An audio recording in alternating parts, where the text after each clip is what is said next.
Hörmətli izləyicilər, Şamaxı rayonundan yeni bir informasiya daxil olub kanalımıza. Yadınızdadırsa bir neçə ay bundan qabaq Şamaxı rayonu Cabanı 2 kəndi ərazisində bələdiyyə mülkiyyətində olan torpaq sahəsində qanunsuz olaraq başqa təyinat üçün istifadə olunur adı altında bir sıra video sujetlər həyata keçirmişdir. Həmən vaxtı əlaqədar qurumlar heç bir tədbir görmürdülər.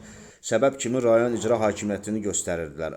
Azərtikinti Quraşdırma Servis 2023 şirkəti arasında güya ki həmən vaxtı müqavilə bağlanmışdı Cabanı bələdiyyəsi ilə və onlar torpağın təyinatı dəyişdirilmədən ərazidə əsaslı tikinti işləri aparılmışdır. Hansı ki torpaqların təyinatı yalnız Nazirlər Kabinetinin qərarı əsasında dəyişdirilə bilər.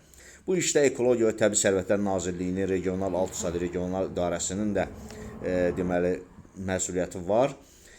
Çünki torpağın üst münbit qatı qazılaraq məhv olunmuşdur. Şamaxı rayon icra hakimiyyətinin başçısı Tahir Məmmədovun həmin məsələdə adı hallanırdı. Şirkətin rəhbərinin isə Əli Heybət Şirinov olduğu bildirilirdi və Əli Heybət Şirinov hazırda Azəryol Servis Açıq Səhmdar Cəmiyyətinin sədri Salih Məmmədovla yaxın dostdur deyə mənbəmiz bildirir. Əli Heybət Şirinov əvvəllər 8 saylı xüsusi təyinatlı yol istismar idarəsinin müdiri vəzifəsində çalışıb. Hazırda həmin tikinti adı çəkilən şirkətin başındadır. Ancaq öz yerinə, yəni həmən 8 saylı idarəyə oğlu İsmail Şirinovu təyin elətdirib. Hazırda gördüyünüz bu ərazi, hörmətli izləyicilər, Şamaxı Bələdiyyəsinin ərazisidir və şəhər bələdiyyəsi bu əraziyə nəzarət etməlidir.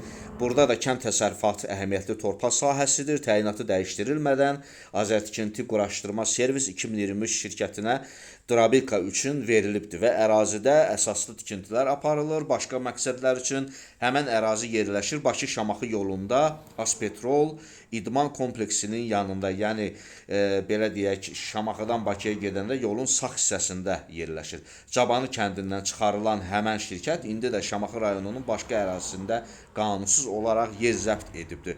Bu yerin onlara verilməsində icra hakimiyyətinin başçısı hörmətli Tahir Məmmədovun adı hallanır və qeyd olunur ki, onun xeyir-duası ilə bu yeri verilib. Söhbət arasında başqa bir məsələ də bizə çatdırıldı diqqətimizə.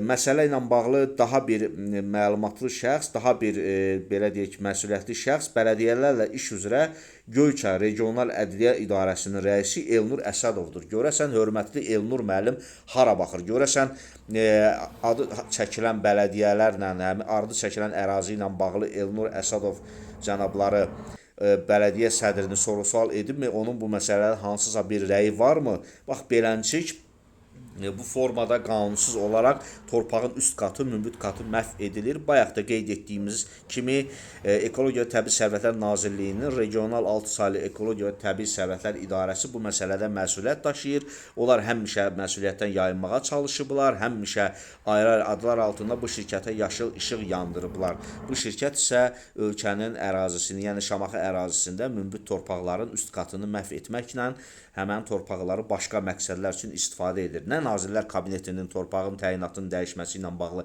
hər hansı qərarı yoxdur əllərində, digər hansısa qanuni sənədləri yoxdur. Sadəcə olaraq göstəriş əsasında yerli, yəni bələdiyyələrlə iş şöbəsinin müdürü, regional idarənin rəisi Elnur Əsədov, rayon icra hakimiyyətinin başçısı Tahir Məmmədov və sairlərinin belə deyək, şifahi göstərişi əsasında fəaliyyət göstərirlər. Əlavə faktlarımız olacaq. Bizi izləməkdə davam edin. Yayımı bəyənin, paylaşın, kanalımıza abunə olun. Məmnuniyyətlə adı çəkilən şəxslərin bütün maraqlı tərəflərin mövqeyini dərc etməyə hazırıq. Sağ olun, sağlıqla qalın.